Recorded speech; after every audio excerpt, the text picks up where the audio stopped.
Drama Korea berjudul Weightlifting Fairy. Nah, bagaimana kisahnya? Yuk kita simak. 사람들은 내게 묻는다. Kim Bok-jo adalah seorang wanita atlet angkat besi di mana teman-temannya menanyakan tentang hobinya yang dianggap nyeleneh. Hobinya ini berawal sejak dia masih berusia 10 tahun. Saat itu sang ayah mengajaknya ke stadion atlet angkat besi. Anehnya, Kim Bok-jo malah menyukai bau besi barbelnya. Sejak itulah dia tertarik untuk menjadi atlet angkat besi. Dia terdaftar di Universitas Olahraga Hane. Dia akan mencoba mengangkat 115 kg dan akan menjadi sejarah buat atlet angkat besi wanita. Wah, nggak turun bero ye. Aksi ini disiarkan secara langsung di stasiun televisi. Semua penonton termangap dengan aksinya.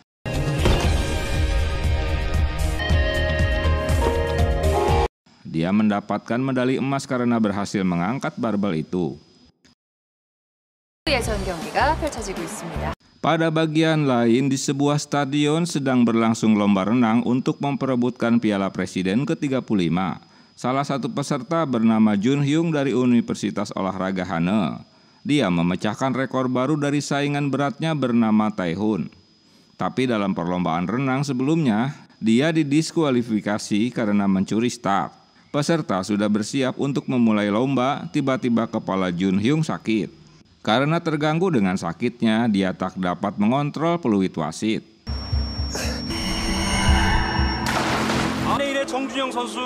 Jun Hyung pulang dari stadion menggunakan sepedanya. Dalam perjalanannya, dia hampir menabrak Bok-jo yang sedang berjalan dengan teman-temannya. Tentu mengakibatkan mereka adu mulut. 교내에선 적정 속력을 유지하셔야 님의 명복을 빌어야 되나 그럼? Saat Jun Hyung meninggalkan mereka, Bok-jo mengambil sapu tangannya yang tertinggal. Karena kecelakaan tersebut, Jun Hyung berobat ke klinik kampus. Dia baru tersadar jika sapu tangannya telah hilang. Yohi bersama temannya kembali mencuci baju-bajunya. Namun seseorang yang telah mengutitnya langsung mengambil pakaian dalam miliknya. Karena sapu tangan itu penuh dengan kenangan, sehingga Jun Hyung masih mencari di mana keberadaan sapu tangannya. Mengetahui temannya dituduh mencuri pakaian membuat Bok-jo marah. Dia mendorong Yohi hingga terjatuh.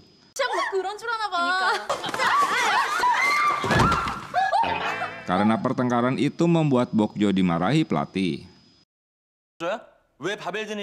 Malam itu, Jokwon mengajak Jun Hyung untuk mengajaknya main game di warnet. Pada bagian lain, Bok-jo bersama temannya akan keluar dari asrama. Mereka mengumpet di ruang cuci baju saat pelatih sedang patroli. Tak sengaja, Bok-jo melihat seseorang yang bersembunyi di hadapannya.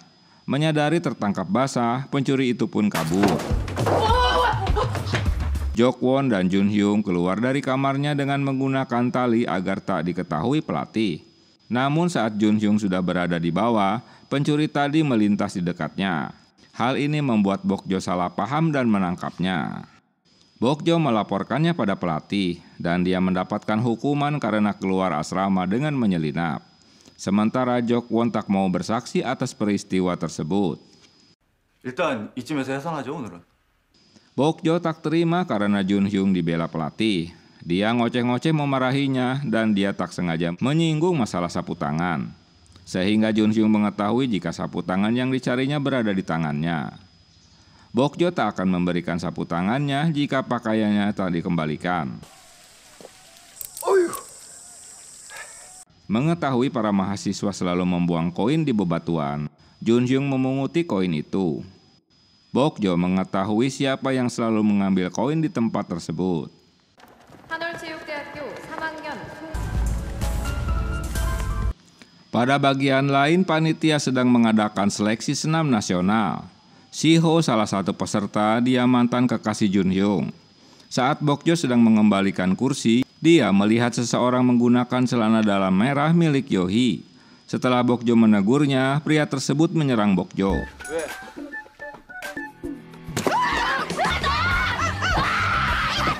Kedatangan teman-teman cowok dapat menangkap dan menyerahkan pencuri itu kepada polisi. Bok-jo tak enak hati setelah menuduh Jun Hyung sebagai pencuri pakaian itu. Karena itu Bok-jo mulai menghindar jika melihat keberadaan Jun Hyung. Siho atlet senam baru yang akan tinggal di kampus dan tinggal di kamar Bokjo. Mereka pun berkenalan. 복주라고 했지. 창문 좀 닫. Kwon memberitahukan Junhyung bahwa pencuri itu pegawai administrasi di asrama mereka. Merasa bersalah, Bokjo menemui Junhyung guna mengembalikan sapu tangan miliknya. Tapi pertemuan mereka selalu jadi pertengkaran sampai-sampai Bokjo nyemplung ke kolam renang.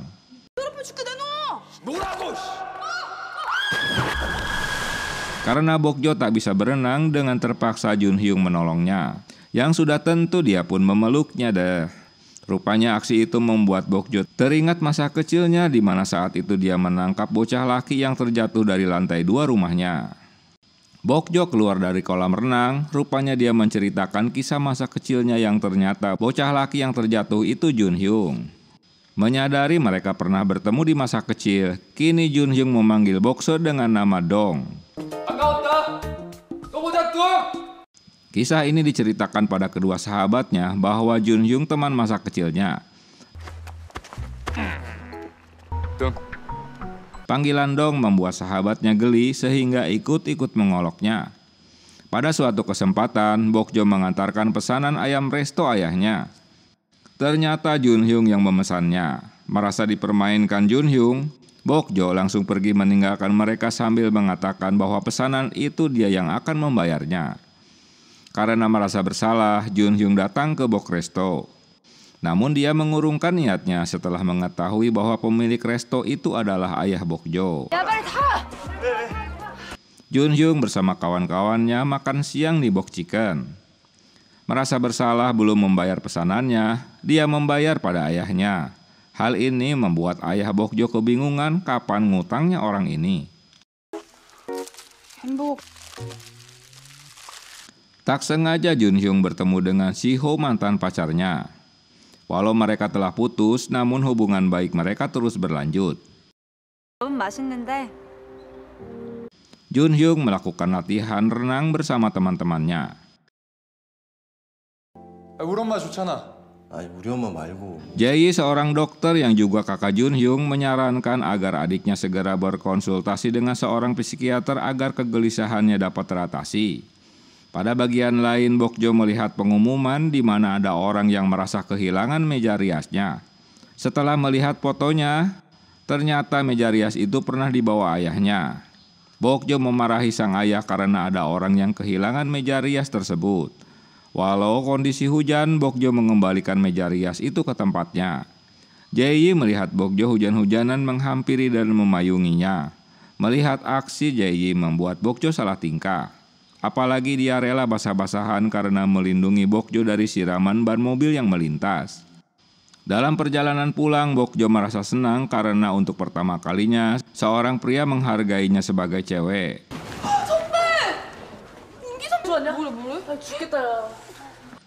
Bokjo menjenguk rekan-rekannya karena keracunan makanan.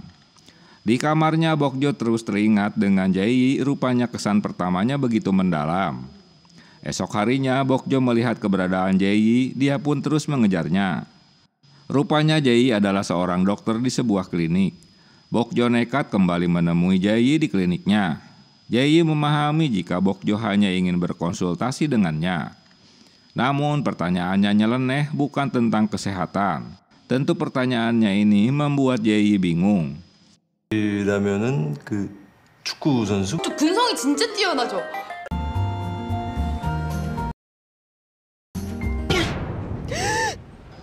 Setelah konsultasi, Bokjo membawa brosur klinik, namun dia terkejut setelah melihat harga yang tercantum di brosur itu. Di ruang ATM, Bokjo tak memiliki dana cukup untuk mendaftar di klinik. 친한데 삼촌 생일 선물 아까 몸무게 오버됐더니 누구니? Di aula, Siho masih tak menunjukkan perubahan lebih baik dalam berlatih, sehingga pelatih menegurnya. 너무 중요하니까. Sesampainya di rumah, Siho mendengar kedua orang tuanya sedang bertengkar tentang biaya senam Siho. 정상이 코앞인데 Percakapan mereka membuat Siho bersedih dan tak jadi menemui mereka.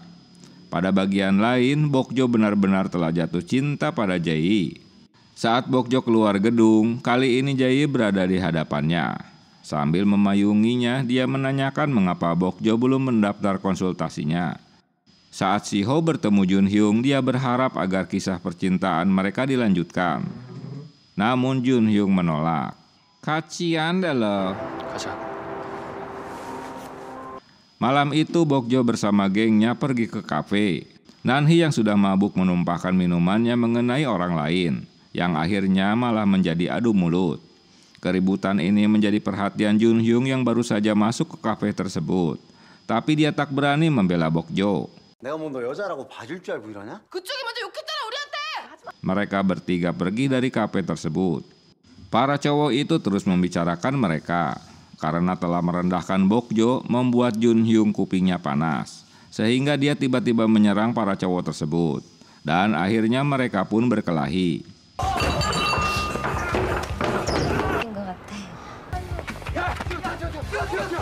Jun Hyung yang lari dari kafe mengajak Bokjo dan kawan-kawan segera kabur dari tempat tersebut. Walau mereka tak mengerti apa yang sudah terjadi, namun mereka ikut kabur. Di persimpangan jalan mereka berpisah. Para cowok kehilangan jejak karena mereka bersembunyi di balik etalase. Mereka tak sadar bahwa kejadian itu membuat benih-benih cinta mereka mulai tumbuh. 괜찮아? 응? 정신줄 났었나 보다. 혹시 뭐 Jun Hyung mengembalikan pemberian hadiah dari Si-ho. Dia tak ingin terjebak kembali dalam kisah asmara dengannya. 신을까도 했는데 Di suatu kesempatan, Bokjo bertemu kembali dengan Jae-yi. Karena tak yakin jika itu nyata, dia pun mencoleknya.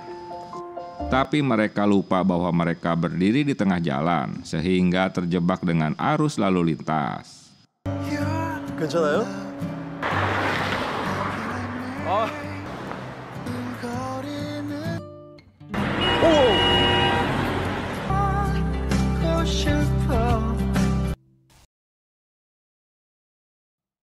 Jae-yi mengajaknya ke klinik untuk berkonsultasi kembali dengannya. Mereka sepakat untuk menurunkan berat badan Bokjo dalam pengawasannya. Lagi-lagi setelah pulang dari klinik, Bokjo tersenyum-senyum sendirian. 있는데 복주 씨는 그 후자예요. Di sanggar, Si-ho dimarahi oleh instrukturnya karena dia tak mau pergi ke Rusia. Selain itu, dia juga tak menjaga dietnya. Jun Hyung terus menggoda Bokjo di setiap pertemuannya. Kali ini dia mengagetkan Bokjo yang sedang memasukkan koin dan berdoa, yang tentu membuat Bokjo mencah-mencadah. Ponselnya berdering menandakan Bokjo harus segera pergi ke klinik. Hal ini membuat makannya pun tergesa-gesa dan bergegas pergi tanpa memberitahukan kemana tujuannya. Dengan semangat 45, dia pun bergegas pergi ke klinik. Setelah bertemu Jae-yi, dia langsung memberikan payungnya, walau payung itu sebenarnya milik Jun Hyung. Saat konsultasi dimulai, Bokjo berbohong saat Jae-yi menanyakan jurusan apa yang ditekuninya. Karena malu untuk mengungkapkan sebagai atlet angkat besi, dia pun mengaku sebagai pemain cello. 첼로요. 첼로? Hal ini membuat Jae-yi senang karena dia juga sangat menyukai musik klasik. Jae-yi mengungkapkan bahwa pertama kali melihat Bokjo, dia sangat kagum karena saat itu Bokjo sedang membawa meja rias yang berat. Pikirnya tentu harus dilakukan oleh seseorang yang memiliki otot yang kuat. Walau Bokjo merasa serba salah, namun dia dapat menutupi kegugupannya. Dia menjadi parno saat Jae-yi ingin melihat Bokjo bermain cello. Merasa serba salah, sang ayah yang mengabari akan mengantarkan makanan ke asramanya tentu dijadikan alasan untuk pergi dari klinik tersebut. Dengan lari tergesa-gesa karena takut didahului ayahnya sampai di asrama, Bokjo memanfaatkan Jun Hyung yang sedang bersepeda. Walau memboncengnya terasa berat, tapi Bokjo pun sampai di asrama. Tak sengaja aksi mereka pun diperhatikan Si-ho.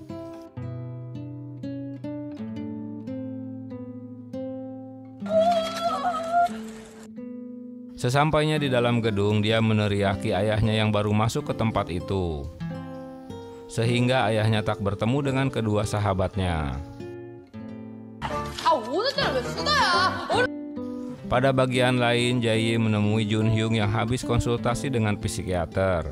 Saat berada di dalam mobilnya, Jun Hyung menanyakan payung miliknya mengapa dimasukkan ke dalam kantong.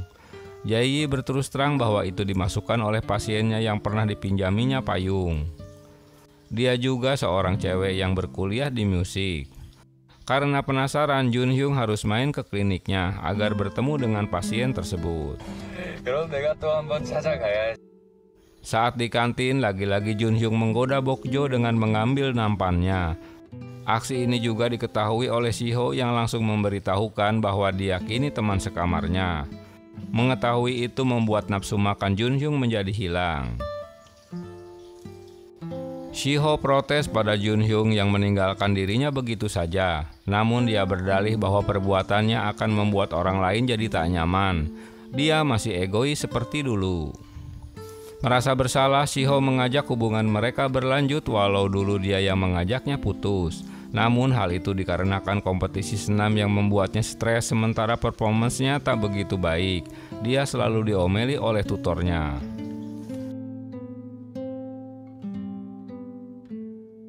Saat Jun Hyung menghubunginya, itu dijadikan alasan agar mereka mengakhiri hubungannya tersebut karena dia ingin fokus pada pekerjaannya. 근데 자꾸 신경 쓰여서 짜증나. Teringat masa lalu, saat itu Jun Hyung juga baru mengalami diskualifikasi karena gagal dalam perlombaan renangnya. Namun dia yang akan curhat malah diputuskan olehnya. Saat itu dia berpikiran untuk mengakhiri hidupnya. Shiho baru mengetahui hal yang sebenarnya telah menimpa Jun Hyung. Walau dia meminta maaf, namun Jun Hyung tak sudi untuk kembali menjadi pacarnya. Dia bukan cowok gampangan. 참 내가 많이 우습구나. Malam itu Bokjo menemui Jae untuk melanjutkan konsultasinya. Namun bukannya memperhatikan laporan dietnya, tapi malah memandangi Jae.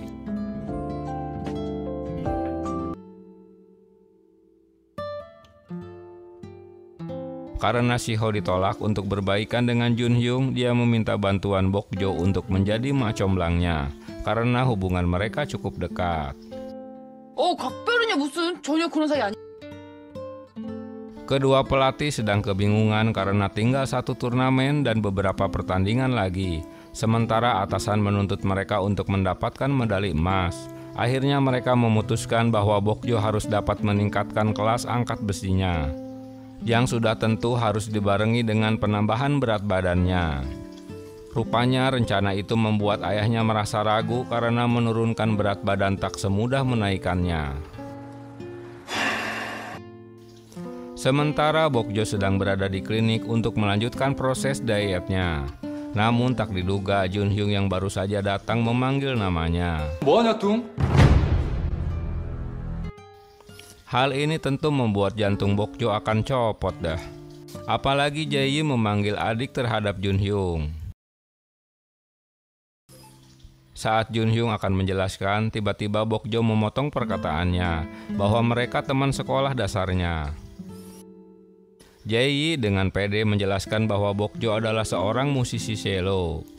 Walau awalnya bingung, namun Jun Hyung akhirnya mengerti maksud Bokjo agar ikut-ikutan membohongi kakaknya. Dan hal itu dimanfaatkan Jun Hyung untuk so akrab dengannya. 그럼 거의 반짝이었지. 야 어쨌든 이런 인연이 다 있냐? 복주 씨. Setelah keluar dari klinik, Bokjo merasa baru terbangun dari mimpinya, apalagi persaudaraan mereka tak mirip sama sekali. Jun Hyung mengetahui akal bulus Bokjo bahwa dia menaksir kakaknya, namun dia tak mau merahasiakan terhadap kedua sahabatnya. Tentu rencana Jun Hyung membuat Bokjo jadi kebingungan dah. 비밀 지켜줄 거지. Esok harinya saat bertemu di kantin, lagi-lagi Jun Hyung membuat ulah di mana dia yang memiliki kartu truf Bokjo dengan seenaknya menyuruh-nyuruh dirinya di hadapan sahabatnya. 앉아. 썰어달라고. Tentu hal ini membuat kedua sahabatnya merasa terheran. 야, 너 손이 없냐?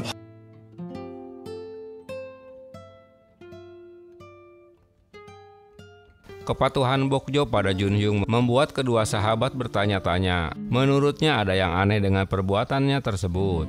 Tentu saja Bokjo menutup-nutupi rahasianya. Walau sudah ditolak berkali-kali, Shiho masih terus meminta Jun Hyung menerima cintanya kembali. Sekali menolak, tetap menolak buat Jun Hyung. 병맛줄 같은 거.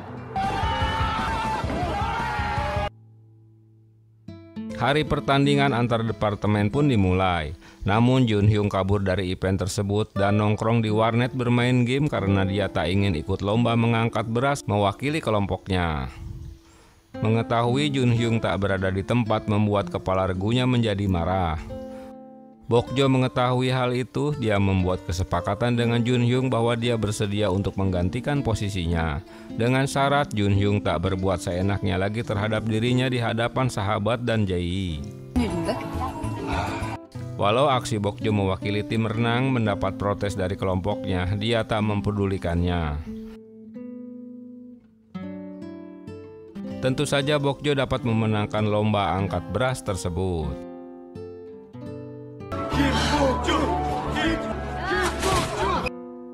Sehingga kelompoknya sendiri menempati juara kedua karena ulah Bokjo. Hal ini membuat Bokjo merasa bersalah di hadapan kelompoknya tersebut karena mereka menganggapnya pengkhianat. Nanhi, sahabatnya, menuduh Bokjo memang menyukai Jun Hyung karena hanya itulah alasan yang tepat untuknya. Walau membantah, namun aksi Bokjo itu telah membuat dirinya terjebak sendiri. 그럼 납득이 가게 설명해봐. Pada bagian lain, Jun Hyung memarahi Jokwon karena telah memperbolehkan Bokjo mewakilinya. Tentu hal ini akan membuatnya kesusahan karena dianggap berkhianat. Saat mereka bertemu, Jun Hyung mengajak berbicara dengannya. Bokjo hanya menginginkan rahasia itu tak dibuka pada Jae. Dia tak mau dianggap wanita pembohong. Walau dia menyukainya, namun dia tak berharap agar Jae juga menyukainya. Dia meminta maaf jika memang telah menyukai kakaknya. Pagi-pagi, Bokjo telah mendapat pesan dari Jae yang mengajaknya untuk nonton orkestra. Namun Si Ho cemburu mengira pesan itu dari Jun Hyung. Mereka pun menonton pertunjukan orkestra tersebut.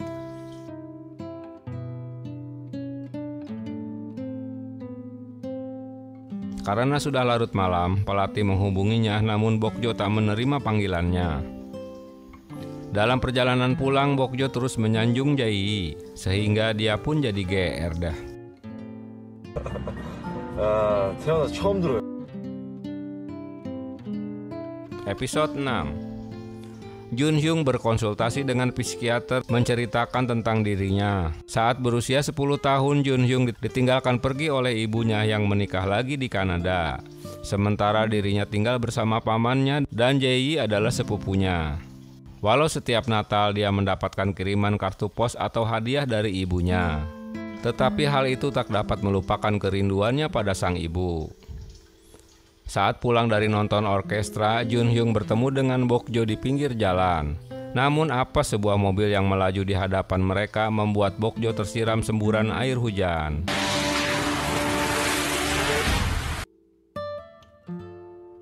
Sehingga membuat Bokjo marah padanya. Ayah Bokjo menemui kembali pelatih anaknya. Bokjo terkejut karena dia diminta untuk menaikkan berat badannya guna naik kelas dan mengikuti perlombaan angkat besi kategori 63 kg. Sementara kategori 58 kg akan diserahkan pada teman-temannya. Keterkejutannya Bokjo semakin menjadi saat pelatih memberitahukan jika ayahnya telah mengizinkannya. Hal ini membuat Bokjo serba salah karena program diet bersama Jae tentu akan berantakan. Akhirnya program diet pun berantakan dah. Dia dicekoki makanan oleh pelatihnya untuk menambah berat badannya. Saat di klinik, Jae terheran mengapa berat badan Bokjo tiba-tiba naik. Sementara pelatih menginginkan berat badannya harus bertambah. Begitu juga saat bersama sahabatnya, dia terus dicekoki makanan. 자 그래 이 피자도 좀 먹고 응? Tak sengaja saat ponselnya menerima pesan, Nanhi membaca pesannya yang ternyata Bokjo memiliki jadwal untuk berkonsultasi klinik guna menurunkan berat badannya. Tentu hal ini menjadi pertanyaan bagi sahabatnya. Karena merasa terpojok, akhirnya Bokjo memberitahukan apa yang telah terjadi dengan dirinya. Selain diet, dia juga menyukai kakaknya Jun Hyung. Bokjo menceritakan asal mula bertemu dengannya. Hal ini membuat Nanhee senang karena seperti di drama Korea saja. 대체 어떻게 처음 만난 건데? Junhyung menderita flu, sementara besok dia harus mengikuti perlombaan. Mengetahui Junhyung sakit, Shiho membuatkan teh jahe dan memberikannya pada Jokwon guna diminumkan padanya. Junhyung yang tak mengetahui asal teh jahe itu langsung saja meminumnya. Pada bagian lain, Bokjo terus menyanjung-nyanjung Jae-yi di hadapan Nanhee. 이 대목이 중요하다고? Di klinik, Jae-yi terkejut lagi karena berat badan Bokjo malah naik terus. Dia harus mengganti model treatment untuknya. Jae-yi menceritakan bahwa 2 tahun lalu Junhyung begitu kecewa karena melakukan kesalahan saat start lomba renangnya, sehingga dia didiskualifikasi. Karena hal tersebut membuatnya berkali-kali melakukan kesalahan dalam start lombanya. Atas saran dari psikiater, Junhyung diharuskan menghitung mundur sebelum peluit wasit itu berbunyi, agar dia tak meloncat lebih awal. Namun dengan cara tersebut membuat dia malah terlambat meloncat ke kolam renang tersebut, sehingga dia menempati posisi keempat. Kedatangan Junhyung ke resto Bokjo malah diinterogasi ayahnya. Rupanya ayahnya masih ingat kalau Junhyung adalah orang yang pernah membayar hutangnya tempo hari. Mereka mengamati Junhyung yang dirasa tak cocok jika mereka berpacaran. Pada bagian lain, Shiho yang cemburu terhadap Bokjo kini mulai memeriksa isi tasnya dan menemukan buku diet miliknya.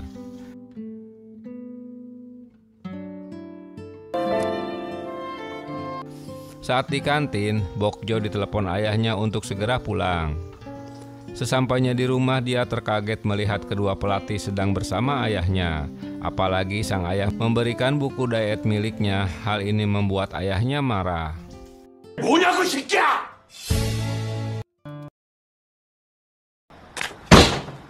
이게 뭐냐고 새끼야!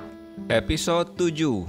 Mengetahui Kim Bokjo mengikuti program diet membuat ayahnya lepas kontrol sehingga dia akan memukulinya dengan gagang sapu. Di tempat latihan, Bokjo tak berkonsentrasi karena berlatih sambil diomelin pimpinannya. Begitu juga dengan kedua sahabatnya yang ikut-ikutan ngoceh karena kesal mengetahui Bokjo ikut program diet. Dikarenakan Bokjo masih tak mengemukakan alasannya untuk mengikuti dietnya sehingga dia dilarang keluar dari asramanya. Mengetahui Bokjo dihukum oleh pelatihnya membuat Shiho merasa bersalah. Rupanya Shiho yang telah melaporkan tentang diet Bokjo. Hal ini dilakukan karena dia cemburu padanya. Di klinik, asisten memberitahukan Jae-yi jika Bokjo tak dapat dihubungi. Saat bertemu dengan Junhyung, Jae-yi memberitahukan bahwa Bokjo tak datang ke klinik untuk treatment. Mengetahui Bokjo tak datang ke klinik membuat Junhyung bertanya-tanya. Dia pasti datang jika mengetahui kalau hari ini ultahnya Jae-yi. Dia berusaha menghubunginya, namun ponsel Bokjo tak aktif. Dan dia mengetahui bahwa Bokjo ketahuan melakukan treatment di klinik untuk menurunkan berat badannya. Karena itu kini dia mendapat masalah. Walau mendapat pesan dari Junhyung jika Jae-yi hari ini ulang tahun, namun hanya menangislah yang dapat dilakukan Bokjo. Esok harinya Junhyung mengetahui bahwa Bokjo kini selalu diawasi pelatihnya.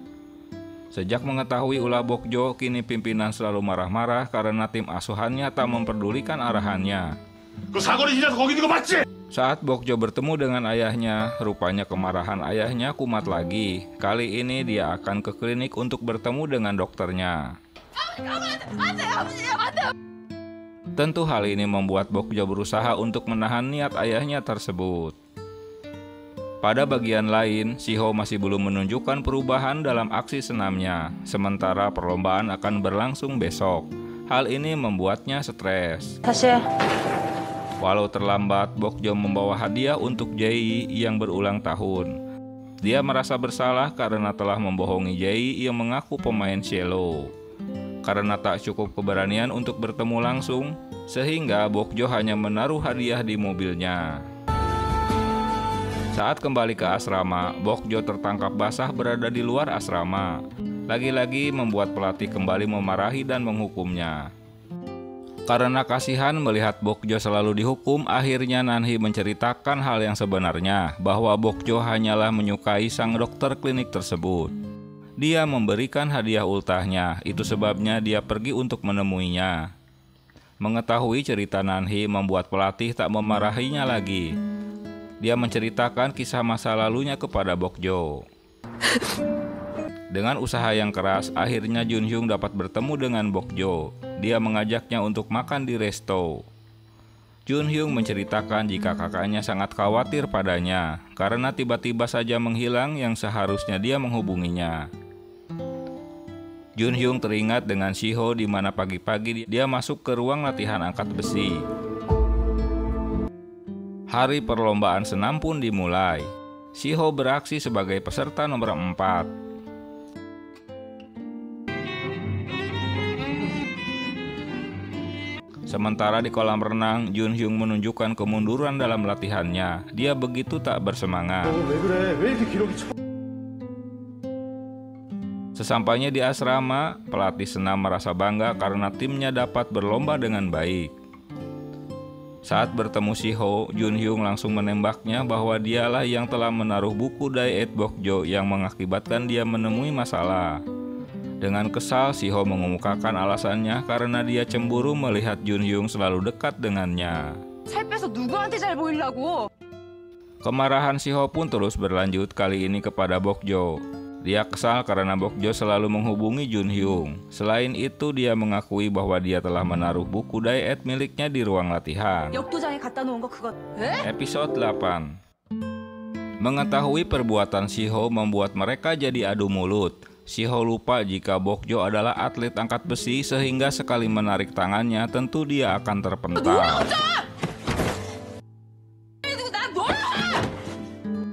Karena berkelahi dengan Shiho sehingga Bokjo menginap di kamar kedua sahabatnya. Nanhee terkejut mendengar ulah Shiho yang telah sengaja menaruh buku dietnya di ruang latihan. Merasa bersalah, akhirnya Bokjo menghubungi Jae guna menjelaskan bahwa dia tak dapat melanjutkan program dietnya. Namun Bokjo berbohong kembali, dia memberikan alasan akan berkuliah di Jerman. Merasa serba salah, Bokjo menemui Junhyung untuk memberitahukan alasannya pada kakaknya. Jika dia tak mau datang kembali ke klinik karena mau kuliah di luar negeri. Dan mereka pun janjian untuk menonton esok hari. Bokjo sedang kesal menunggu kedatangan Junhyung yang belum juga nongol. Pada bagian lain, Junhyung malah sedang mengantar Shiho ke dokter karena sakit. Sambil berteriak-teriak, Bokjo pun bermain game untuk menghilangkan kejengkelannya. Hingga malam harinya, Junhyung baru dapat menemui Bokjo di bioskop. Namun filmnya sudah usai. Tentu kedatangan Junhyung membuat Bokjo memarahinya. Karena Junhyung mengetahui kelemahan Bokjo sehingga dia pun mentraktir makanan apa saja yang diinginkannya. Esok harinya Bokjo akan ke klinik kampus untuk berkonsultasi karena cedera tubuhnya. Sementara Junhyung akan ke klinik guna bertemu kakaknya. Sesampainya di klinik, kakaknya tak berada di tempat. Dia sedang ke kampusnya untuk bertemu dengan dokter klinik. Junhyung teringat jika Bokjo juga akan mengunjungi klinik kampus. Pada bagian lain, Jae mengajak Ah-hyung untuk pergi ke rumahnya, namun dia menolak ajakannya karena ada pasien yang sedang berada di kliniknya. Merasa pertemuan mereka akan membuka kebohongan Bokjo, dengan panik Junhyung menghubunginya. Sayangnya Bokjo yang sedang ditreatment tak mengangkat teleponnya. Sehingga Junhyung menghubungi Jokwon untuk mengajak keluar Bokjo dari klinik, jangan sampai kakaknya melihatnya. Saat dalam perjalanan, Jokwon meminta tolong kedua sahabat itu untuk menahan kakak Junhyung di parkiran agar tak bertemu Bokjo. Dia menggunakan mobil abu-abu. Di parkiran, Hanel tak ambil pusing, dia langsung menghentikan mobil abu-abu yang baru saja datang. Namun ternyata itu bukanlah Jae. Jokwon masuk ke klinik setelah mengetahui dokter Ah-hyung keluar dari ruangannya. Karena waktunya yang mepet sehingga Dr. Ah Hyung dan Jae-yi keburu masuk ke kliniknya. Hal ini membuat panik keduanya. Tetapi semua dapat teratasi setelah Jun Hyung datang ke klinik tersebut, karena dia dapat mengajaknya untuk segera makan di luar. Bok Jo mendapat pesan dari Jun Hyung bahwa kakaknya telah keluar dari kampus. Namun beberapa saat kemudian, dia dihubungi Dr. Ah Hyung bahwa ponsel kakaknya tertinggal, sehingga dia harus kembali ke klinik. Jae-yi yang putar balik dengan mobilnya melihat keberadaan Bok Jo yang sedang berjalan, sehingga dia memanggilnya. Walau belum terlambat, akhirnya Jun Hyung menjelaskan bahwa Bok Jo datang ke kampus itu guna bertemu dengannya. Episode 9. 아니, 복주가 유학 가기 전에 Namun Bok Jo berterus terang padanya jika dia mahasiswa di kampus tersebut dengan jurusan angkat besi. Dia meminta maaf jika dirinya telah berbohong padanya. Dan Jae hanya bisa melongo saja mendengarnya. Dia menanyakan mengapa Bok Jo melakukan hal tersebut. Jun Hyun menjelaskan bahwa dia adalah seorang cewek yang tentu jika sedang menyukai seseorang dia pun tak ingin terlihat gemuk. Dia meminta kakaknya untuk melupakannya. 괜히 죄 있는 거. Setelah pengakuan itu membuat Bok Jo menyesal dan bersedih. Kekesalan Bok Jo dilampiaskan dengan berlari sambil menarik ban mobil. Namun akhir dari latihannya membuat kedua sahabatnya dibuat repot karenanya. Pada sesi latihan, pelatih memberitahukan bahwa keduanya masih kekurangan berat badan, sehingga mereka harus lebih banyak lagi makan. Jika beratnya tak naik juga, maka pelatih akan memberikan makan sehari 10 porsi. Wah, gila juga nih pelatih. Pada bagian lain, Miso yang terus berlatih keras namun masih tak menunjukkan kemajuan yang lebih baik. Kali ini malah kakinya mengalami cedera. Jun Hyung mengajak Bok Jo untuk menenangkan pikirannya. Mereka minum-minum di sebuah lapak. Namun Jun Hyung harus kerepotan membawa Bok Jo pulang di saat dia sudah mabuk berat. Akhirnya Jun Hyung menemukan ide untuk membawa Bok Jo dari tempat itu dengan menggunakan troli. Jun Hyung dapat mengantarkannya sampai di rumah. Bukannya berterima kasih, namun Jun Hyung malah diomelin ayah Bok Jo. 친구고, 진짜 절대 아니에요. Suatu hari, Jun Hyung mengajak Bok Jo untuk pergi ke pantai. Dia menceritakan masa sekolahnya dulu di mana Jun Hyung menyisipkan coklat pada lembaran bukunya. Saat Bok Jo kembali ke kelas, dia menemukan coklat tersebut. Karena teman-temannya tak ada yang mengakui, Bok Jo langsung aja melahap coklat tersebut. Sementara Jun Hyung hanya tersenyum-senyum melihatnya. Pada kesempatan itu Jun Hyung menjelaskan bahwa Jae-yi bukan kakak kandungnya, dia hanyalah sepupu. Karena ibunya menikah lagi, maka dia dititipkan sama bibinya. 아빠는 큰엄마 큰아빠시고. Seminggu sebelum hari perlombaan, Bok Jo begitu keras berlatih dan dia harus menaikkan berat badannya lagi. Itu sebabnya sang ayah memberikan makanan porsi jumbo untuk anaknya. Hari yang ditunggu pun tiba, perlombaan angkat besi tingkat nasional yang akan diwakili oleh Wonggi dan Bok Jo. Pada sesi Wonggi dia berhasil melakukannya dengan baik.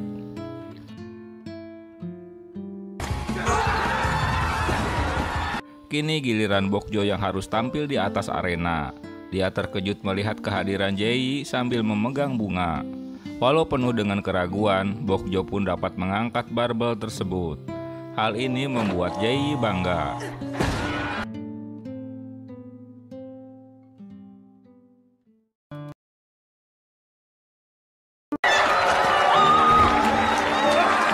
Walau penuh dengan keraguan, Bok Jo pun dapat mengangkat barbel tersebut.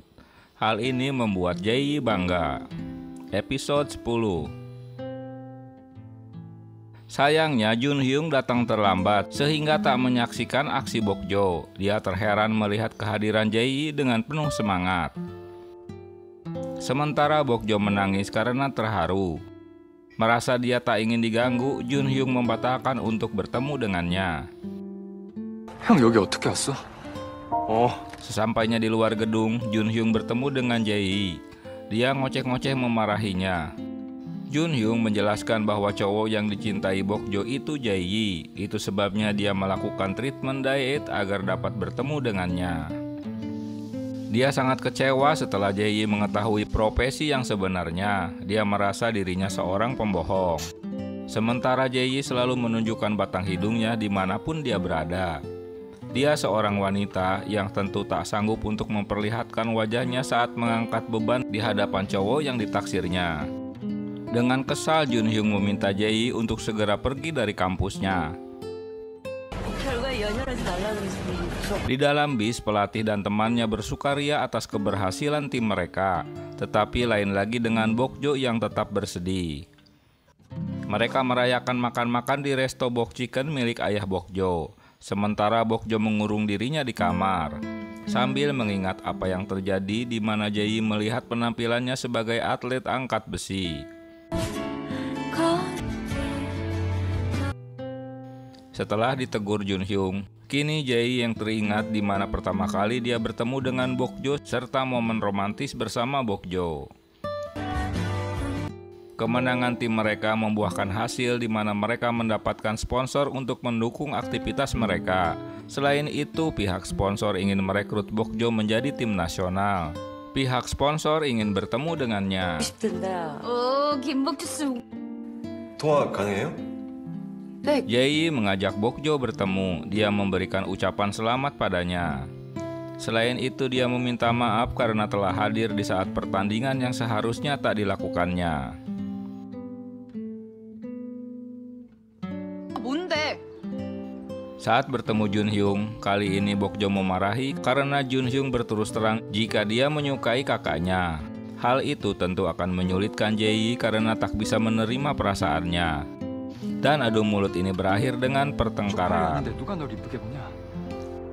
Pimpinan dipanggil oleh Dewan Pengawas Wisma Atlet. Dia diberitahukan bahwa pelatih NIM telah meminta uang muka sebesar 3 juta won untuk dana operasional. Namun rupanya dipakai untuk dana pribadi. Mengetahui hal tersebut, maka muncullah gosip jika pelatih NIM dipecat karena menggelapkan dana atlet untuk kebutuhan pribadinya. 코치님이 우리 부부 운영비 상급받아 진짜예요, 선배님? 아마 맞을 거. Sehingga Dewan Pengawas memecatnya. Pimpinan merasa ingin tahu apa yang sebenarnya terjadi. Namun pelatih NIM tak mau memberitahukannya. Kemunculan Won-gi menjelaskan bahwa dana itu dipakai sebagai uang damai di kantor polisi olehnya. Karena telah memukuli seseorang hingga menjadi kasus. 뭔일 있어? 제 코치가.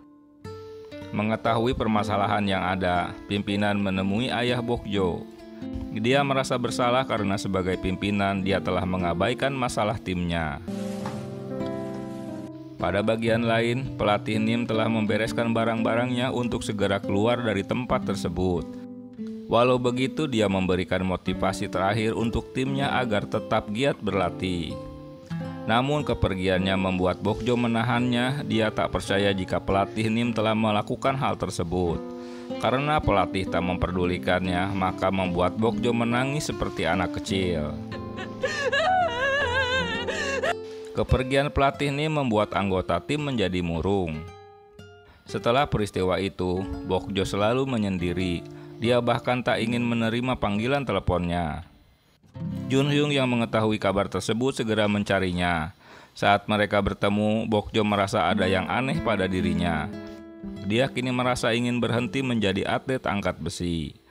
Junhyung yang tak mengetahui apa-apa, dia hanya bisa memeluknya saja.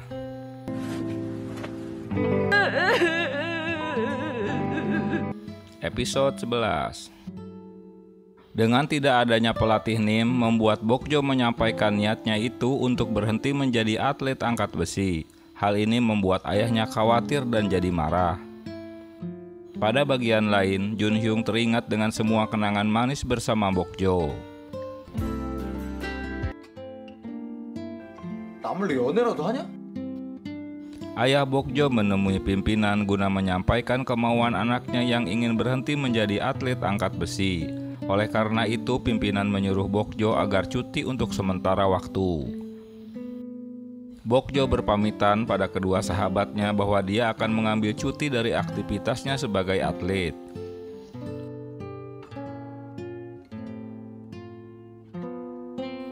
Jun Hyung terkejut mendapat berita bahwa Bokjo akan pergi dari wisma atlet tersebut. Dia tak diberi kesempatan untuk bertanya. Karena kesal, Jun Hyung mencari kembali Bokjo dan mengajaknya ke suatu tempat. Bokjo menjelaskan bahwa dirinya kehilangan motivasi untuk berlatih, sehingga dia mengambil cuti. Sementara dirinya cuti, dia meminta Bokjo untuk selalu menghubunginya setiap jam 7. Shiho yang memang teman satu kamarnya malah tak diberitahu oleh Bokjo. Dia menanyakan hal ini pada Jun Hyung tentang kepergiannya dari wisma. Lagi-lagi Jun Hyung pun tak menjelaskan masalahnya. Baru sehari mereka tak bertemu, kini keduanya sama-sama gelisah mengingat satu sama lain.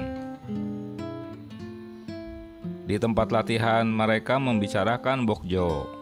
왜? Wonggi menanyakan kembali tentang pelatih Nim. Menurut pimpinan Dewan Pengawas telah menyetujui pelatih Nim untuk kembali ke kampus. Bokjo tak sengaja melintas di area pergudangan. Beberapa orang sedang memuat barang yang terlihat begitu berat. Karena penasaran, Bokjo pun mengajukan diri untuk bekerja paruh waktu. Awalnya dia yang seorang wanita merasa diremehkan. Namun setelah mengetahui kekuatan Bokjo saat mengangkat barang-barang tersebut, membuat kepala kuli mempercayainya. Jun Hyung dan Jae kini telah membuat keputusan sendiri-sendiri, di mana Ah Hyung telah dipilih untuk menjadi pacar Jae. Sementara Jun Hyung masih menunggu waktu yang tepat untuk mengungkapkan perasaannya pada Bokjo. Jun Hyung datang ke rumah Bokjo untuk bertemu dengannya. Namun dia mendapat kabar bahwa Bokjo kini bekerja paruh waktu. Tentu hal ini membuat Jun Hyung terkejut. Pada bagian lain, Bokjo sedang bekerja di area pergudangan. Seorang temannya begitu senang melihat kemampuan Bokjo mengangkat barang-barang tersebut. Namun tak diduga Jun Hyung muncul di hadapan mereka. Walau teman Bokjo mengajaknya makan, tetapi Jun Hyung menolaknya. Dia membuat alasan agar Bokjo dapat pergi berdua dengannya. 또 살짝 하고. Jun Hyung yang cemburu, dia mengungkit-ungkit tentang kedekatan Bokjo dengan temannya tadi. 나는 좀 빼줘. Esok harinya, Jun Hyung kembali menemui Bokjo yang sedang bekerja. Dia merasa kecewa karena Bokjo menganggapnya hanya sebagai teman. Tak buang waktu, Jun Hyung langsung menciumnya. Walau Bokjo merasa ciuman itu sedikit memaksa dirinya. Jun Hyung mengungkapkan perasaan cintanya pada Bokjo. Dia merasa sangat tergila-gila padanya. 그래서 미치겠다고. Jokwon yang keluar asrama setelah bermain game di warnet, saat kembali ke kamarnya, rupanya seseorang telah mengunci kamar jendelanya sehingga dia tak bisa masuk kamarnya. Tak habis akal, Jokwon masuk melalui jendela kamar Sun Ok yang saat itu terbuka. Dan dia dapat meloloskan diri dari kamar Sun Ok setelah ada insiden yang terjadi pada Nanhee bahwa dia melihat sesosok hantu.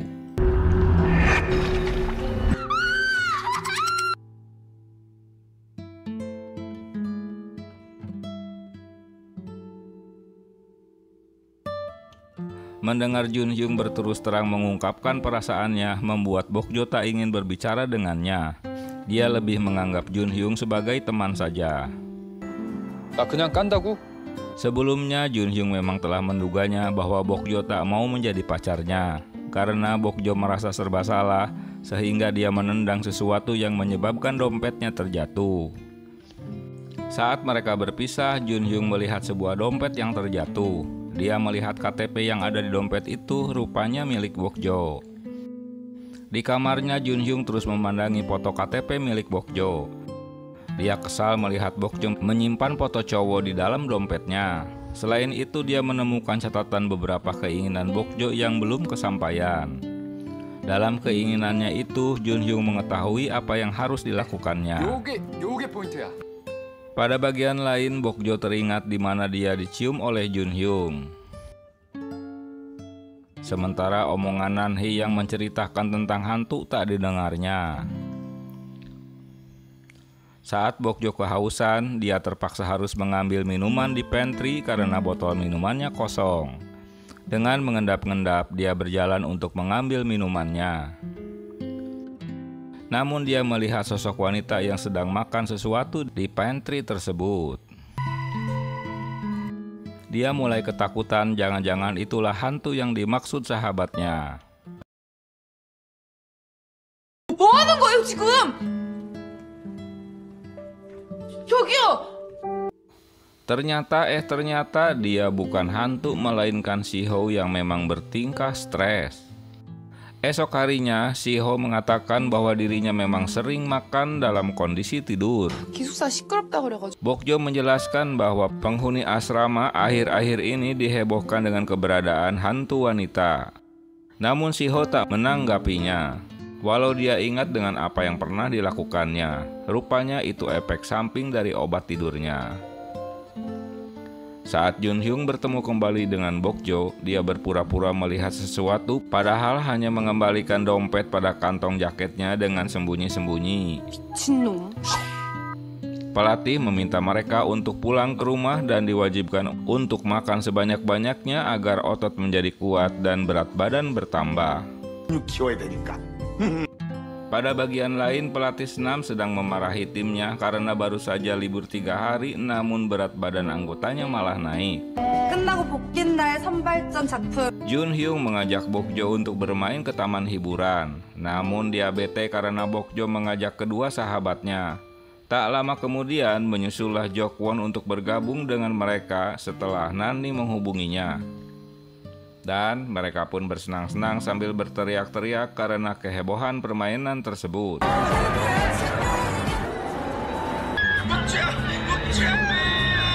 Si Junhyung teringat dengan keinginan Bokjo untuk minum 1 gelas yang sama jika dia mempunyai pacar.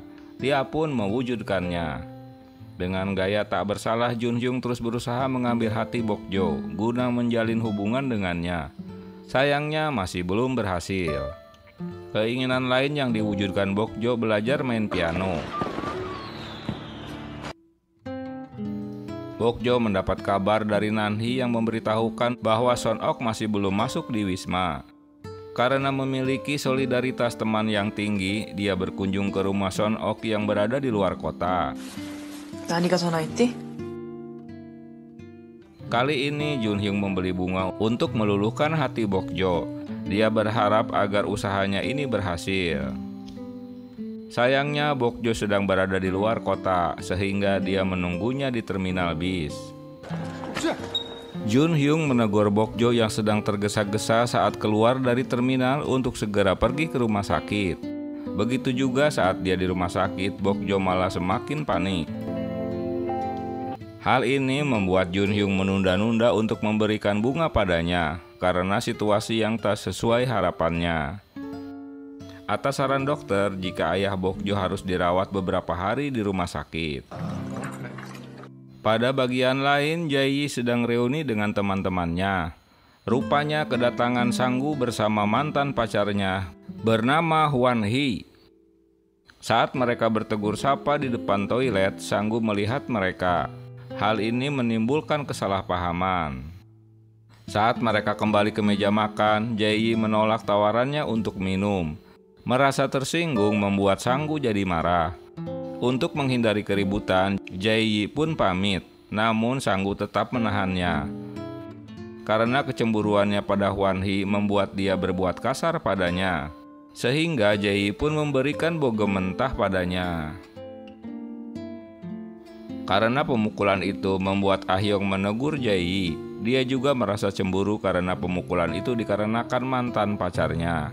Sementara statusnya yang sudah menunggunya selama 10 tahun masih tak sepenuhnya diterima dalam hatinya. Saat akan pulang dari rumah sakit, Bokjo tak menemukan kembali Junhyung yang sudah pulang duluan.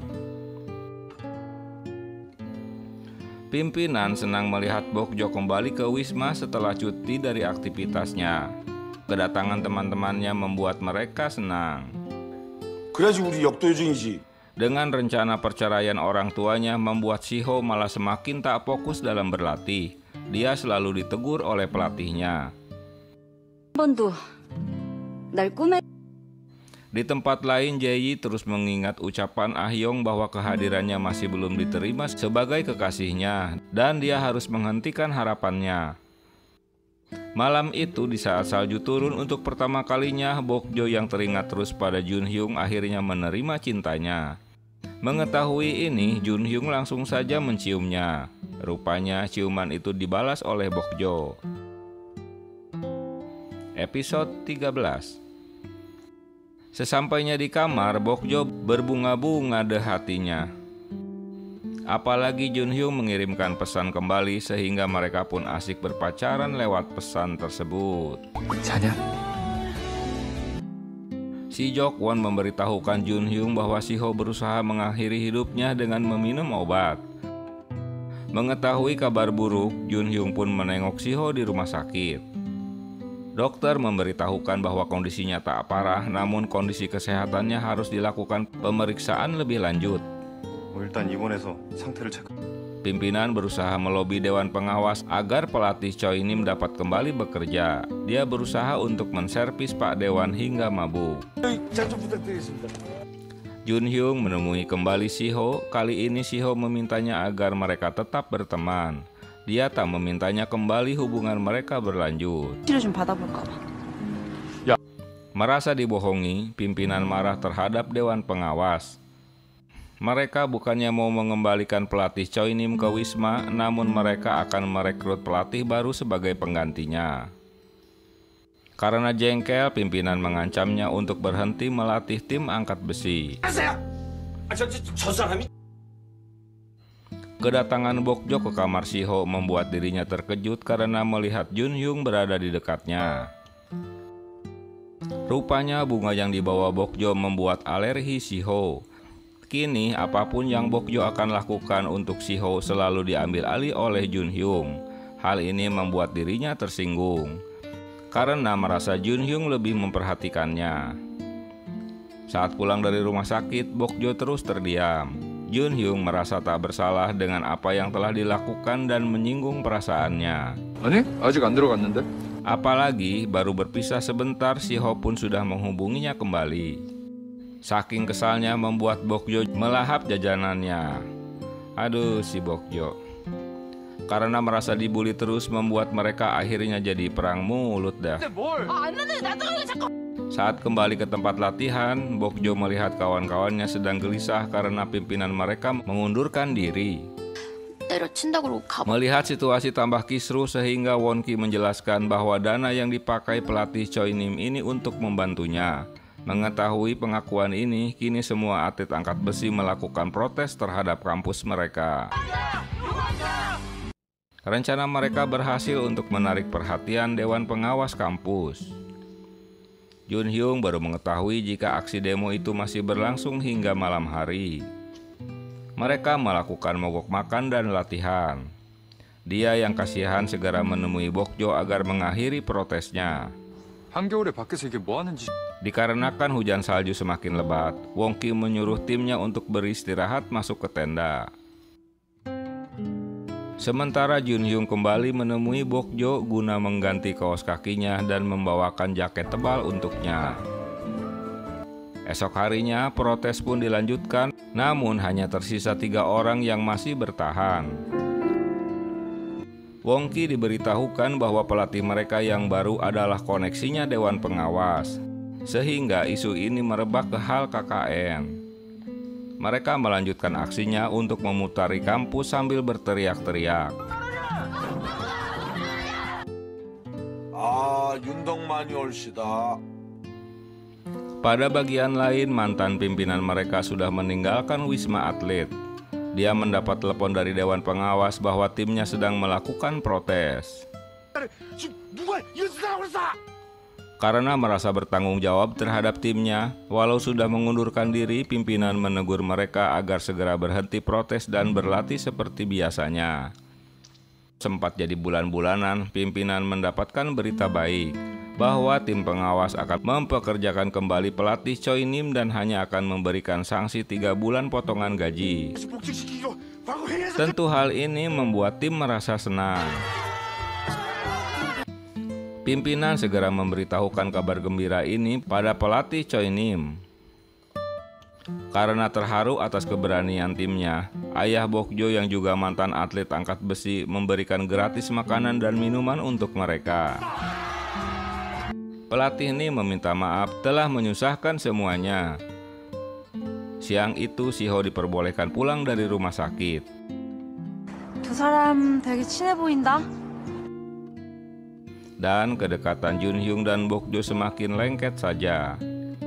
Suatu hari kemesraan mereka terlihat ayah Bokjo. Aksi mereka berciuman dengan menutup kepala mereka membuat kedua sahabatnya protes. Dengan selesainya masalah mereka, kini tim angkat besi berlatih kembali. Episode 14. Psikiater merasa Junhyung kini mengalami banyak perubahan. Dia terlihat begitu senang. Kelakuan Bokjo saat berlatih sambil membalas pesan rupanya telah membuat teman-temannya cemburu, sehingga diprotes teman-temannya. 뭐야? 진짜야? Di kantin pun Junhyung selalu berulah untuk menggoda Bokjo. Karena si Bokjo risih, akhirnya tak sengaja dia mendorong Junhyung hingga terjatuh. Bokjo merasa malu jika mereka harus bermesraan di depan sahabatnya. Jae mulai menunjukkan perhatian pada Ah-yong. Dia menjemput dan mengajak makan saat pulang kerja. 좋아한다고 그런 거 아니지? Suatu hari Junhyung datang ke kamar Bokjo. Namun kedatangan kedua sahabatnya membuatnya terpaksa harus bersembunyi di bawah ranjang dengan ditutupi selimut. Karena badannya tak bisa masuk ke dalam kolong ranjang sehingga dia perlahan-lahan tiarap untuk masuk ke dalam lemari. Kedatangan Siho yang baru pulang latihan sempat terkejut dengan keberadaan Junhyung di dalam lemarinya. Namun karena dia memahami situasinya sehingga Siho meminta kedua sahabat Bokjo segera pergi dari kamarnya. Hal ini dapat menyelamatkan keduanya dari pandangan sahabatnya tersebut. 고마웠어요, 언니. Sejak kejadian itu, kini mereka bertiga jadi berteman dah. Mendapat telepon dari cewek kenalannya membuat Jokwon panik. Dia memaksa Junhyung untuk menemani dirinya guna menemui kencan butanya. Tak sengaja Nanhi yang sedang mencari makan melihat keberadaan Junhyung dan temannya sedang bersama cewek. Bokjo yang mengetahui ada Junhyung yang sedang kencan buta, dia langsung emosi saja. Mereka bertiga pun masuk ke resto yang sama. Sambil memandangi Junhyung, Bokjo sudah panas hatinya. Begitu terkejutnya Junhyung saat mengetahui keberadaan tiga sekawan di tempat yang sama. Dia mengajak Jokwon segera pergi dengan alasan ada pesan dari temannya untuk segera kembali ke kampus. Namun Jokwon yang tak peka, dia meminta Junhyung untuk menemaninya dulu. Emosi Bokjo tak terbendung lagi di saat kencan butanya memegang bahu Junhyung. Dia langsung menghampiri dan mengakui jika Junhyung itu pacarnya. Pengakuan ini membuat teman-temannya jadi terbengong-bengong dah. Mengetahui mereka berpacaran, kedua sahabatnya pun menyidang mereka. Karena hubungan mereka dilakukan diam-diam. Kini Junhyung harus didenda untuk mentraktirnya karena telah mencuri temannya. Mereka aji mumpung untuk membangkrutkan kantong Junhyung. Apapun yang mahal-mahal dipesannya, sehingga saat membayar menghabiskan separuh uang bulanannya. Rupanya setelah dari resto mereka melanjutkan ke karaoke. Teman-temannya pada senang-senang bernyanyi, namun Junhyung memikirkan pembayaran yang tentu akan menghabiskan uang bulanannya. Pada bagian lain, Ah-yong yang digantung terus cintanya oleh Jae akhirnya memutuskan untuk pulang kampung dan bekerja di rumah sakit ayahnya. Jae harus kecewa karena rumah Ah-yong telah kosong dan ponselnya pun tak aktif sehingga dia tak bertemu dengannya. Walau sahabatnya itu sudah ditraktir makan, namun Bokjo tetap disidangnya kembali. Mereka ingin tahu sudah sampai di mana hubungan mereka ini. Begitu juga dengan Junhyung, dia masih diinterogasi oleh Jokwon tentang hubungannya tersebut. 힘도 너무 세고. Pada bagian lain, Shiho yang terlihat gugup sedang menunggu giliran untuk beraksi dengan senamnya. Kehadiran Junhyung dan Bokjo di arena senam untuk mendukung temannya. Kali ini Shiho ditemani bola untuk melakukan aksinya. Di awal penampilannya, Shiho mendapat sanksi karena kakinya keluar dari garis batas. Namun pelatih terus memberikan dukungan padanya agar jangan terlalu tegang saat beraksi. 18.2. Selesai aksinya, para juri tak memberikan sanksi untuk Shiho sehingga lawan-lawan mencibirnya. 라인 밟아도 점수 다 받고. Pada penampilan kedua, Shiho melakukan senam pita. Namun entah apa yang jadi pikirannya, dia tak menuntaskan aksi senam pitanya tersebut. Walau pelatih sudah berteriak mengingatkannya. Suatu hari, seorang wanita datang ke kampus dan bertanya pada Bokjo di mana lokasi kolam renang. Kedatangan Junhyung menemui Bokjo membuat si wanita terkejut. Junhyung kebingungan di saat si wanita mengaku jika dia adalah ibunya.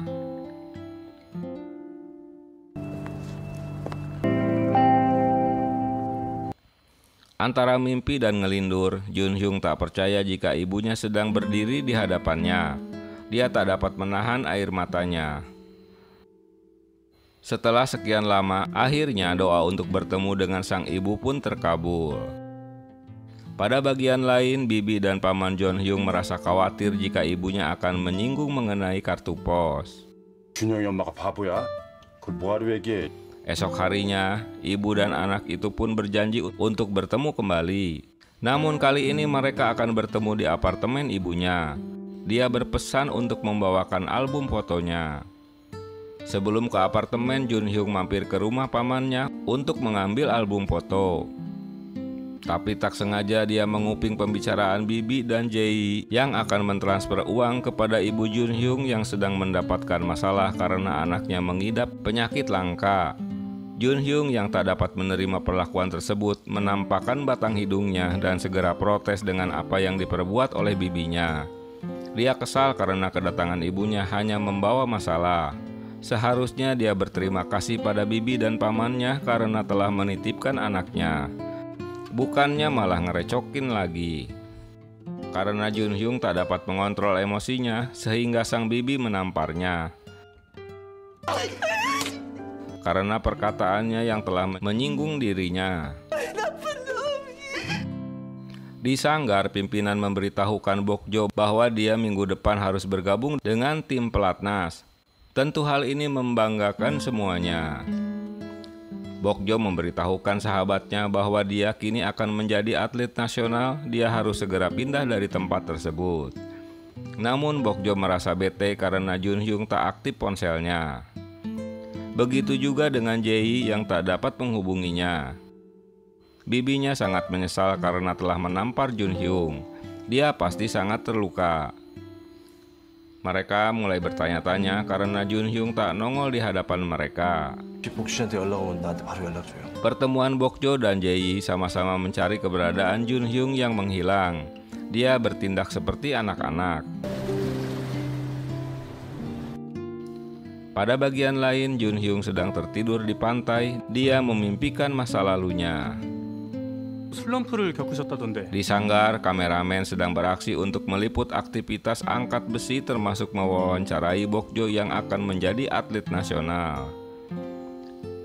Dia yang kadang bersikap seperti anak-anak, tiba-tiba pamit untuk meninggalkan wawancara tersebut. Hatinya masih gundah gulana karena belum mengetahui keberadaan Junhyung. Malam harinya, Bokjo baru dapat menemukan Junhyung yang sedang tertidur di atas kolam. Dalam kekecewaannya, Junhyung menceritakan bahwa kedatangan ibunya bukan untuk menemuinya, melainkan membutuhkan uang. 내가 엄마 죽을 만큼 보고 싶. Tentu hal ini memalukan baginya dan kali ini merasa lebih sakit dari sebelumnya. Saat kondisi Junhyung membaik, kini Bokjo memarahinya karena Junhyung telah mematikan ponselnya. Karena kakinya lecet menggunakan sepatu baru, dia mengerjai Bokjo dengan menyuruh dirinya digendong. Merasa bersalah, Jun Hyung menemui kembali bibinya untuk meminta maaf padanya. Karena jalanan macet sehingga Jun Hyung menemui ibunya di bandara saat akan kembali ke Kanada. Dia memberikan kembali sapu tangan milik ibunya yang dulu selalu dibawa-bawanya. 전 이제 없어도 될 것 같아. Sang ibu memberitahukan bahwa Jun Hyung kini memiliki adik bernama Emily. Pada bagian lain, Jae menemui Ah Hyung di kampung halamannya yang kini telah membuka klinik. 내가 저렇게 생겼었어. Menjelang kepergian Bokjo, pimpinan berkumpul untuk memberikan selamat dan semangat padanya. Begitu juga dengan ayahnya yang memberikan berbagai macam vitamin untuk anaknya tersebut. Di tempat lain, Jun Hyung begitu kehilangan dengan kepergian Bokjo ke kota lain. Walau telah berada di tempat baru, Bokjo tak melupakan pacarnya, mereka tetap berkomunikasi. Dia memberitahukan jika teman sekamarnya tukang molor. Jadi dia bete nggak punya teman ngobrol. Dengan tak ada pacarnya, kini malah prestasi renang Jun Hyung malah membaik. Saking lelahnya, si Jun Hyung malah meninggalkan Bokjo tidur sambil memegang ponselnya. 자는구만. Untuk mendekati calon mertuanya, Jun Hyung datang untuk menjenguknya di rumah sakit. Karena camernya yang memang temperamen, dia bukannya berterima kasih tapi malah memarahinya. Camernya berpesan agar Jun Hyung tak memberitahukan Bokjo jika ayahnya di rumah sakit. Sudah pasti dia tak akan fokus dalam berlatih. 명심하고 또 명심하게. Saking takutnya, Jun Hyung pun mengikuti apa kata camernya. Di tempat baru, Bokjo memamerkan Jun Hyung sebagai pacarnya yang tergolong ganteng. Selain pujian, teman-temannya malah menakut-nakuti Bokjo kalau mereka sudah pindah ke tempat barunya itu, biasanya pacaran mereka akan putus. Alasan utamanya karena sulitnya berkomunikasi. Di bagian lain, Jokwon menjadi dekat dengan kedua sahabatnya. 목주야, Karena tak dapat menghubungi pacarnya, Bokjo yang tak percaya jika Jun Hyung sedang latihan, dia menghubungi Nanhee. Nah, karena Jokwon sedang bersama mereka, maka Jokwon dituduh bersekongkol dengannya jika dia sengaja merahasiakan kepergian Jun Hyung. 여자. Mereka berdua curiga jika Jun Hyung kini memiliki cewek lain. 스타일이긴 해도 막 이렇게 Untuk itu mereka butuh bukti. Jun Hyung yang memang sudah menjadi target mereka, kini dikuntitnya guna mendapatkan bukti perselingkuhannya. Mereka mengikutinya sampai ke rumah sakit. Saat membuka pintu kamarnya, mereka sama-sama terkejut karena yang dibesuk Jun Hyung itu adalah ayah Bokjo. Saat pulang dari rumah sakit, tentu si Jun Hyung kesal karena merasa dimata-matai oleh teman-temannya. Jun Hyung berbohong saat menelpon Bokjo jika dia sibuk latihan. Ngobrol mereka pun terputus saat Bokjo dipanggil pelatih. Bokjo mulai mengalami masalah di mana punggungnya terasa sakit. Dia tak bisa berlatih. Agar dapat cepat pulih, pelatih menyarankan agar Bokjo untuk sementara dirawat di rumah sakit khusus atlet. Si Jokwon mulai beraksi untuk mendapatkan hati Sun Ok. Tetapi usahanya harus gagal di saat Nanhee tiba-tiba muncul. Tak ingin ketahuan, jadinya mereka beralasan akan pergi ke bioskop. Karena dapat kompensasi untuk beristirahat, Bokjo malah memanfaatkan waktunya untuk pulang menemui ayahnya. Saat dia memberitahukan rencananya tersebut, wah tentu si ayah jadi belingsatan deh, karena pasti akan ketahuan dia sedang dirawat. Di bioskop lagi-lagi tangan mereka bersentuhan dikarenakan popcorn yang mereka bawa. Tapi Nanhee yang ketiduran tiba-tiba terbangun dari tidurnya. Tak ingin ayahnya diketahui Bokjo jika dirinya sedang dirawat, dia meminta Jun Hyung untuk menemuinya agar si Bokjo tak masuk ke dalam rumahnya. Untuk mengulur waktu, Jun Hyung mengajaknya makan di luar. Om Bokjo sangat berterima kasih karena telah menunda kedatangan Bokjo di rumahnya. Merasa dibohongi, si Bokjo jadi marah. Karena Junhyung beralasan akan pergi ke toilet, tapi malah ngumpet-ngumpet bertelepon Ria. 말을 못해. 못하겠냐? Karena penasaran, si Bokjo terus bertanya-tanya siapa orang yang baru saja menelponnya. Wah, kacau juga jika punya pacar curigaan begini ya. Dia meminta Junhyung memberikan ponselnya guna diinspeksi olehnya. Akhirnya mereka jadi saling rebutan ponsel dah. Karena tak berhasil mendapatkan ponselnya, mereka pun jadi ribut. Untunglah ayahnya sudah berada di rumah saat Bokjo masuk ke rumahnya. Pada bagian lain, Jae-yi lebih perhatian pada Ah-hyong. Dia sering menemui dan mengajaknya makan. Dikarenakan Jae-yi kini lebih perhatian padanya, dia malah ngambek dan pergi dari resto. Alasan Ah-hyong dikarenakan dia memang sengaja pindah ke kota lain guna melupakan Jae-yi. Tapi kini malah tiap malam dia menantikan kehadirannya.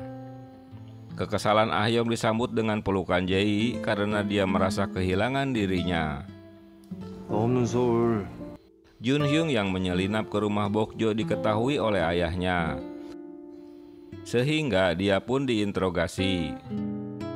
Walau ayah Bokjo terkenal galak dan disiplin, tapi dia menyetujui hubungan Bokjo dengannya. Esok harinya mereka senang karena Bokjo akan kembali ke asrama atlet. Mereka bersiap-siap untuk kembali ke rumah sakit. Tapi karena Bokjo lupa membawa baterai cadangan ponselnya, dia kembali lagi ke rumah. Sehingga dia membaca pengumuman yang ditempel ayahnya jika restonya tutup. 아참, 아버지 수술 날짜 잡혔니? Masih dalam kebingungan, tiba-tiba tetangganya menegurnya menanyakan tentang operasi ayahnya. Bokjo yang tak tahu apa-apa jadi bingung dah. Ayahnya baru saja tiba di rumah sakit. Mereka terkaget karena Bokjo sudah berada di hadapan mereka. Sehingga ayahnya tak bisa ngibul lagi. Alasan ayahnya sederhana agar Bokjo konsentrasi dengan latihannya, karena dia akan mengikuti event internasional angkat besi. Walau begitu, si Bokjo menyalahkan dirinya sendiri karena dia harusnya sudah paham di saat ayahnya menggunakan masker. Dia berjanji akan melakukan yang terbaik untuk ayahnya. Bukannya kembali ke asrama, Bokjo malah menemui Junhyung. Dia mengaku bersalah karena telah menuduh pacarnya berselingkuh. 미안해 정말. 네가 너무. Di rumah sakit, operasi ayah Bokjo sedang berlangsung. Junhyung menemaninya di rumah sakit. Pertandingan angkat besi pun dimulai. Teman-teman menyaksikan dari layar televisi. Dengan penuh keyakinan, Bokjo pun akhirnya berhasil mengangkat barbel tersebut. Tentu membuat teman-temannya senang melihatnya.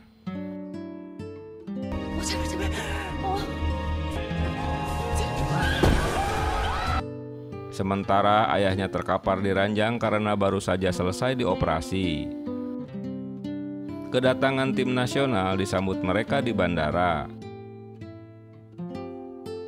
Saat akan dikalungi bunga, Bokjo malah pergi untuk menemui Junhyung dan orang-orang pun mengalihkan perhatiannya. Wisuda Universitas Hanel telah melahirkan atlet baru, di mana mereka ada yang bergabung dengan atlet nasional dan semi profesional. Mereka menampilkan hiburan yang diperankan oleh ketiga sahabat tersebut.